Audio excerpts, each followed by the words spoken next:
Have you ever looked at a doll and felt something unnatural? What if the toy you thought was harmless suddenly spoke your name in the dead of night?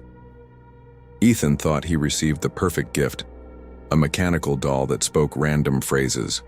But as the nights grew darker, the doll began to whisper his name, and worse, it carried something sinister inside. A beating heart, and soon that heartbeat wasn't just coming from the doll, it was inside him. What happens when the line between reality and nightmare blurs? When you realize you're no longer in control of your own body? The solution? There's no escape. Not for Ethan. And certainly not for you. Are you ready to face the terror? Don't look away. If this story interested you, don't forget to subscribe to our channel. Tell us about the scariest experiences you've ever had and where you're watching it from. Ethan sat on the edge of his bed, eyes wide with wonder as he gazed at the gift in his hands. A sleek mechanical doll with blinking eyes and soft, synthetic skin. It looked innocent enough, just another child's toy. But there was something off about it. The small speaker in the chest softly emitted random, disjointed phrases, almost as if it were aware of him. "You're safe now," it whispered. "Don't be afraid, Ethan." His fingers trembled as he adjusted the doll's posture, unsure whether the words came from the toy or the growing unease gnawing at the pit of his stomach. The doll's eyes blinked once more, slightly too slow, before it fell silent again. Ethan took a deep breath, trying to brush off the strange feeling. It was just a toy. But that night, as he lay in bed, he heard it again. "Ethan. Ethan." His heart pounded, and the air in his room suddenly felt thick. The voice wasn't coming from the speaker, but from within the doll itself. He slowly turned to face the toy now sitting motionless on his desk. Ethan couldn't breathe. The voice spoke once more, this time louder, clearer. "Ethan, help me." Ethan's pulse raced. His fingers were cold as they wrapped around the doll's body, feeling for any sign of a malfunction. But there was nothing. No wires out of place, no loose parts. Still, the voice lingered in his mind, echoing relentlessly. Desperately, he opened the doll's chest. To his horror, there was something inside. A heartbeat. Thump, thump, thump. The sensation sent a wave of nausea over him. It was a living, beating heart, and it wasn't his. Shaking, he lifted the doll's head to examine it closer. Its eyes, once glassy and vacant, were now glistening with something unsettling. They seemed to recognize him. They blinked at him, slow, deliberate. Ethan's stomach twisted. This is impossible," he whispered to himself. But the heartbeat grew louder, echoing in his ears. Suddenly a voice, not the doll's but his own, came from the dark corners of his room. "Ethan, you're not the one who needs help." The next morning, Ethan tried to push the doll out of his mind, but something had changed. He noticed a dull ache in his chest, a strange pressure that seemed to grow as the day wore on. The heartbeat inside the doll hadn't stopped, and neither had the feeling of it inside his own body. Every beat resonated deep within him, as if something inside was pulling him closer to the thing that shouldn't exist. At lunch, Ethan grabbed his chest, his breathing shallow and ragged. His friends stared at him, concern written across their faces, but he couldn't explain it. It was as if something was crawling inside him, something that wasn't meant to be there. That night, alone in his room, he turned to the doll once more. It was no longer just an object. It was a presence, a silent observer. He could feel its eyes upon him. The doll's voice broke the silence. "It's your turn now." Ethan's hand moved involuntarily toward his chest. His fingers brushed over the fabric of his shirt, and for a moment, he could feel the doll's heartbeat sync with his own. But the second his fingers made contact with his skin, his body betrayed him. His heart skipped and then stopped, and then it began again. Ethan felt a strange coldness settle within him. The doll's heartbeat had replaced his own, and with it, a darkness began to seep into his thoughts. It wasn't his mind anymore. It was something else. As the days went by, Ethan's behavior shifted. He began to smile too much, laugh too often, and speak in a way that didn't seem like him. His reflection in the mirror grew stranger. His eyes no longer seemed like his own. One evening, as he stood in front of the mirror, he saw the reflection smile back at him, but it wasn't his smile. It was a smile that wasn't his. The doll, now sitting motionless on his desk, spoke once more. "I'm free now, Ethan, but you're just getting started." Ethan's world was unraveling. The sensation of losing himself grew stronger each day. He couldn't remember what had been his or who he had been. The doll had taken everything, and the new heart inside him beat with a rhythm he didn't recognize. One night he woke to a soft voice beside him. "You're mine now, Ethan." It was the voice of the doll, but it was closer. And then a figure stepped out of the shadows, smiling with Ethan's face. It was him, but it wasn't. Ethan could only watch, frozen in place, as his doppelganger looked back at him, eyes gleaming with malicious delight. "I've waited so long to wear this skin." Ethan's body was no longer his own. The reflection that had once smiled back at him now wore his face, his life, his heart. The doll had taken it all. The world had changed, and Ethan was now trapped, passenger within his own body. As his double went about his life wearing Ethan's skin like a mask, the real Ethan remained, lost inside the doll, now just another empty shell. His heartbeat reduced to a whispering echo, but deep within the doll there was still a heartbeat, faint yet persistent, a heartbeat that would not stop, a heartbeat that would never stop. Was this truly the end for Ethan? Or had the doll only begun its reign of terror, seeking out new victims? The line between reality and nightmare has been shattered, and Ethan's soul is lost. What was once a simple doll has become a prison, trapping his heartbeat in a body that is no longer his own. His doppelganger roams free, wearing his face, his skin, but not his heart. And the worst part? The doll's heartbeat hasn't stopped. It never will. Now the question remains, is this truly the end for Ethan? Or has something far darker begun? If you felt the chill down your spine, share this story with someone you care about, and leave a comment below. Do you think you could escape once your heart is no longer your own? Let us know your thoughts, and don't forget to hit that subscribe button for more stories that'll haunt your every step.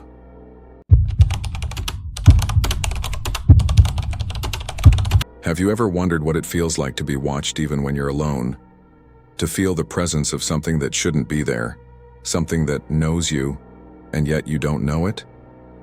Imagine discovering a forgotten attic. It's dust thick with time, and in the corner, an old, abandoned dollhouse.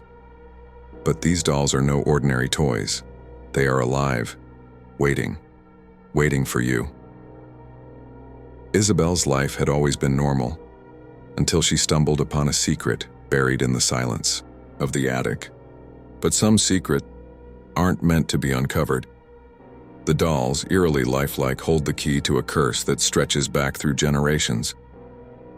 As they call to her, Isabel is pulled deeper into a web of terror that no one has ever escaped. She must find a way out before the dolls decide she's the last piece they need to complete their collection. Terror, dolls, secrets, and a fight for survival. Will she escape the clutches of the house? Or will she become another lifeless figure, trapped within its walls? Isabel had never been fond of the old house. Its walls groaned beneath the weight of time, as though the very structure mourned a past best left forgotten. She had moved in with her parents recently, their old life a distant memory. But there was something about this house, something that unnerved her in the stillness of its halls. The attic, long untouched, had a peculiar pull on Isabel. It was a place she dared not explore, yet could not ignore. It beckoned her with an eerie sense of quiet expectation, as if the very air whispered secrets she was meant to hear. One fateful afternoon, while her parents were busy downstairs, Isabel found herself drawn to the attic's narrow door. She had never entered before, nor had she ever been told what lay beyond. But the silence above was too tempting, and her curiosity pushed her upward, into the forgotten space. The attic was darker than she had anticipated. The dim light from the small window cast long shadows across the forgotten relics of another time. Dust particles danced in the stagnant air, and the smell of old wood and decay permeated everything. But in the farthest corner of the room, a peculiar sight caught her eye. A large ornate box covered in faded velvet. With trembling hands, Isabel reached for it, her heart quickening with each step. She opened the box carefully, expecting to find something mundane. Old clothes, perhaps, or forgotten trinkets. But instead, she found a house of dolls. It was an intricate miniature world, perfectly crafted, as if it had been made with painstaking care. But what truly unsettled her were the dolls themselves. They were arranged in the center of the house, positioned around a long table. Their faces were too lifelike, their glassy eyes staring forward as though they were in a deep, unshakable slumber. And in their midst, a strange arrangement of flowers and a small, delicate veil suggested something sinister. A funeral, though the air of the room seemed too oppressive, too heavy for mourning. Isabel felt a sudden chill run down her spine, but her fascination overtook her caution. She reached forward and touched the nearest doll, a small porcelain figure draped in a dark gown.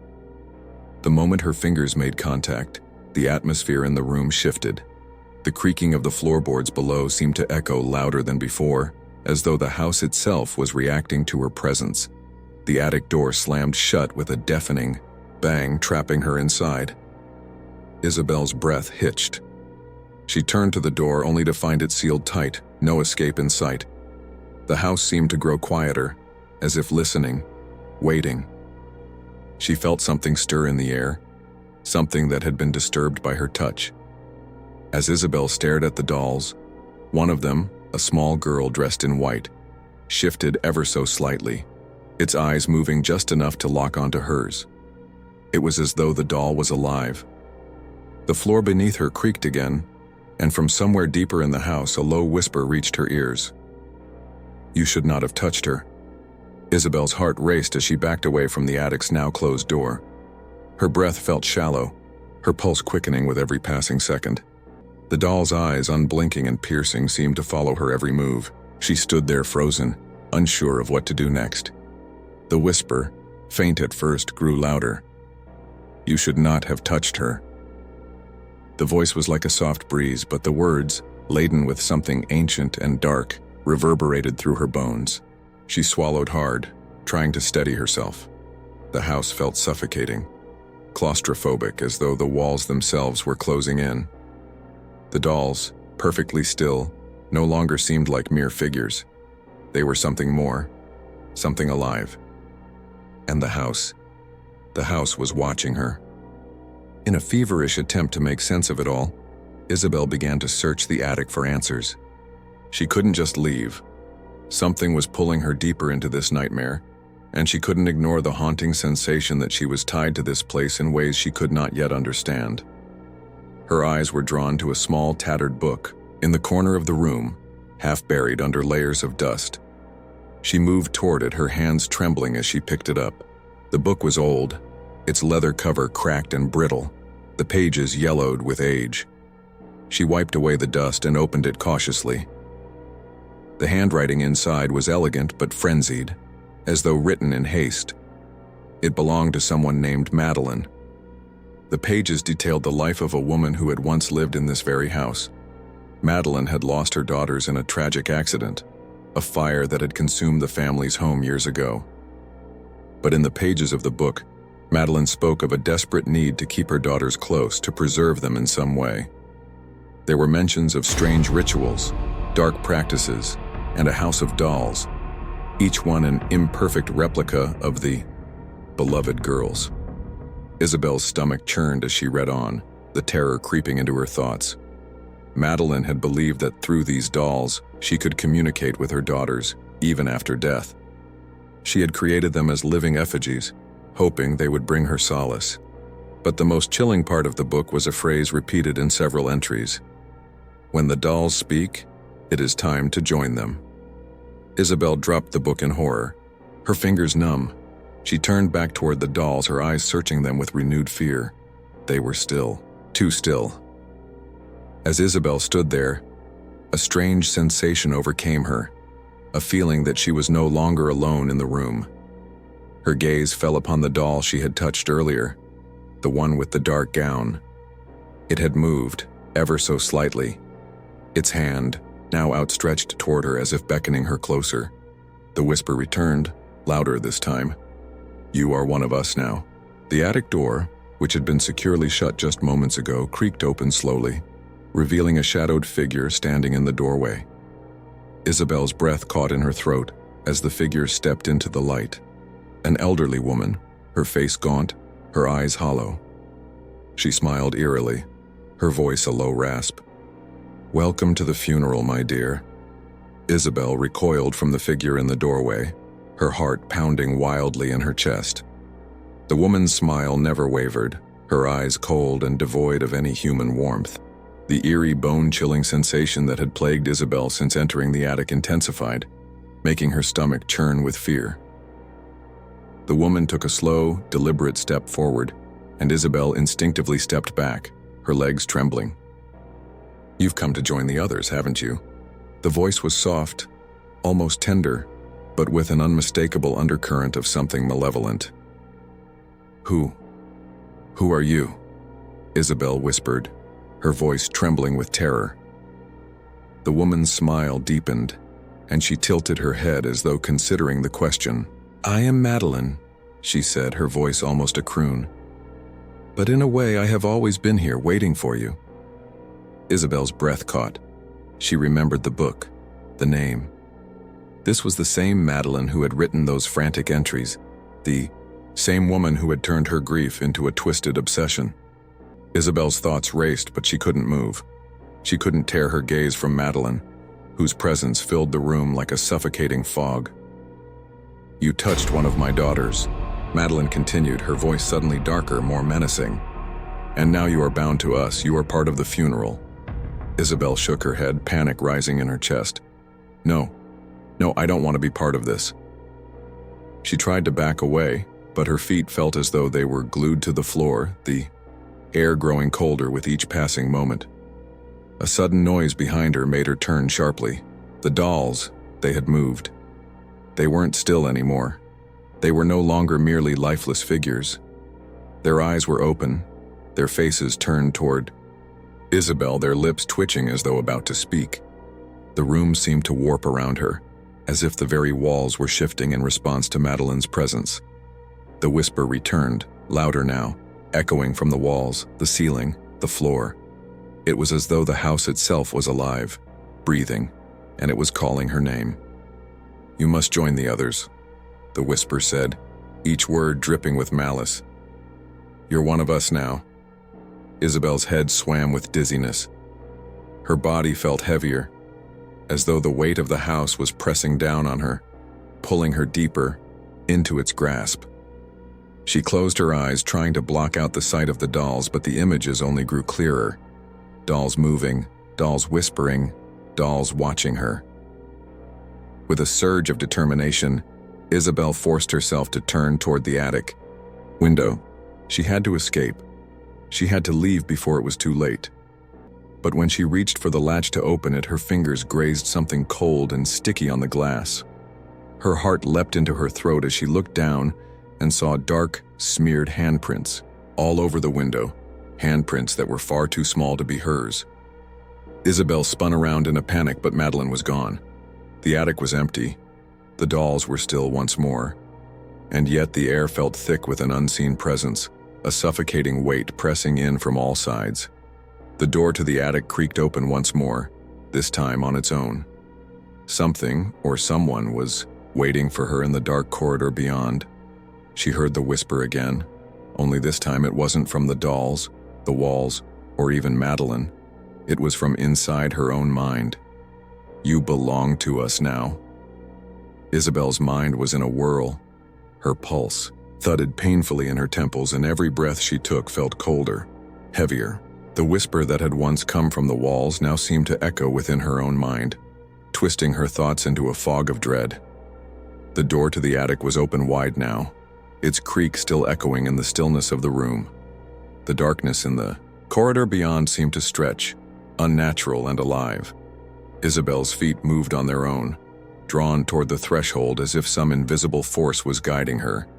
She didn't want to go, but the feeling that something was waiting for her on the other side was overpowering. She could almost hear it, that insistent pull, the same pull that had led her up into the attic in the first place. But now it was stronger, almost suffocating. Her fingers shook as she reached for the doorframe, but the moment she touched it, the house groaned again, as though warning her. The temperature in the attic dropped even further, the air turning bitter, almost unbearable. Suddenly, something shifted in the shadows of the corridor. A flicker of movement. A figure. Isabel's heart skipped a beat. She stepped back, but the figure was already closer, inching toward her, a low, creaking sound accompanying its every movement. The shape was too tall, too thin, the outline too vague to distinguish. But Isabel knew one thing. It was coming for her. It had always been coming for her. A chill ran down her spine as she strained to see who or what it was. But as it moved, the shadows warped, growing darker, deeper, until she could no longer make out its form. Without warning, a hand shot out of the darkness, grabbing her wrist with an iron grip. She screamed, but the sound was swallowed by the walls around her. The pressure on her wrist was unbearable, the skin digging into her as the grip tightened. Not yet. A voice rasped, cold as death itself. Isabel's vision blurred with panic. She struggled to pull away, but it was no use. Her body refused to obey her commands. She could feel the pull of something old, something powerful, drawing her deeper into the house. Her mind screamed for her to fight back, to escape. But the force that gripped her was too strong, too relentless. Then, just as she thought, she could not endure any longer. The pressure loosened. Isabel stumbled back, gasping for air, her wrist throbbing with pain, but the figure was gone. For a long moment she stood there, staring into the empty corridor. The house seemed to be holding its breath, waiting. Slowly, Isabel turned around to face the attic once more. But what she saw made her blood run cold. The dolls, all of them, were gone. The delicate house was now empty, the chairs around the table overturned. The flowers, once so carefully arranged, were scattered across the floor, and in the center of the room, standing in a circle, were the dolls alive. Isabel's breath caught in her throat. They weren't just watching her anymore. They were waiting for her. Their eyes, empty and cold, gleamed in the dim light, their hands now moving, beckoning her forward. She had touched one of them, and now they were calling her. Isabel stood frozen in the center of the attic, her pulse pounding in her ears. The dolls, once silent and still, were now standing in a perfect circle, their glassy eyes fixed on her, their expressions almost eager. The air was thick with a malevolent presence, and every breath Isabel took felt like a slow descent into darkness. She wanted to scream, to run, but her body refused to move. The dolls seemed to be pulling her in, each step she took feeling like a violation of her own will. Their hands, once posed in lifeless repose, now twitched and reached toward her. She could hear their tiny whispers in the corners of her mind, their voices merging into a single chilling refrain. "You are one of us now." Desperation surged within Isabel, and she tore her gaze from the dolls, her eyes darting to the open door. The hallway beyond seemed impossibly far away, the darkness now suffocating her every thought. But then, through the shadows, a figure emerged, a figure she knew all too well. Madeline. The elderly woman stood at the threshold, her smile wide, her hollow eyes gleaming with some twisted satisfaction. Isabel could see now that her body seemed different, pale, almost translucent, as though she were more spirit than flesh. "Do you see?" Madeline's voice was a low rasp, like leaves scraping across a tombstone. "This is the final stage. You've been chosen, Isabel. The ceremony is nearly complete." Isabel's heart skipped a beat as she looked around, her mind frantically searching for a way out. The dolls weren't just dolls anymore. They were alive. And the house, the very air around her, seemed to pulse with their presence, vibrating, in time with her racing heart. Madeline took a slow step forward, her voice dripping with satisfaction. "You'll join them now. Your soul will be a part of this house just like mine, just like the others. They will never let you leave." Isabel backed away, her mind spinning. She couldn't breathe, couldn't think. The dolls were closing in, their tiny hands reaching out, their eyes unblinking and filled with something darker than death itself. It was as though they had been waiting for this moment, waiting for her to step into the final trap. As the first doll touched her, Isabel felt a sharp, searing pain shoot through her chest. It wasn't just the doll's touch. It was as though something inside her was being ripped away. The pain was so intense, so overwhelming, that she could barely stand. "Join us," the doll whispered in her ear. "You are the last piece." In a flash of instinct, Isabel wrenched herself free, stumbling backward, her hands reaching for anything to stop her fall. Her fingers brushed against the cold, smooth surface of the small house, the very house that had once belonged to the dolls. It was now alive, just like them. Her thoughts were chaotic, her vision spinning. She had to escape. She had to escape. But then, just as she turned to run, she heard it, a voice soft but clear, cutting through the madness. It was a voice she recognized, though it hadn't spoken in years. "It's too late, Isabel." The voice was her mother's. The attic door slammed shut with a deafening crash. Isabel's heart stopped. She spun around, eyes wide with terror, only to find the dolls, all of them, now arranged in a perfect circle around her. Madeline, too, was gone. But there was one thing that remained. A single small porcelain doll, positioned at the center of the circle. It wasn't just any doll, it was her. The whispering grew louder, more urgent. The house, the dolls, the walls, they were all alive. And Isabel realized, with a sickening twist of her stomach, that the ceremony had already begun. The attic, once a place of forgotten memories, now became the eternal prison for Isabel. She would never leave. She was now one of the dolls, part of the collection, forever bound to the house, and the whispering would never stop. And so Isabel's fate was sealed. The house, the dolls, and the whispers, they were all part of a sinister design that had been waiting for the perfect moment to claim her. As the final echoes of her scream faded into the darkness, Isabel was no longer just a visitor in the attic. She had become one of them, a doll. A permanent part of the Twisted collection. The house would never be empty again, and the dolls would continue to wait, ever patient, ever hungry.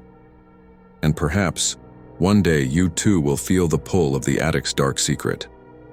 Did Isabel's story haunt you? Did it make you question what's lurking in the shadows of your own home? Let us know what you think in the comments. Don't forget to share this tale with those who dare to face their deepest fears. The dolls are waiting.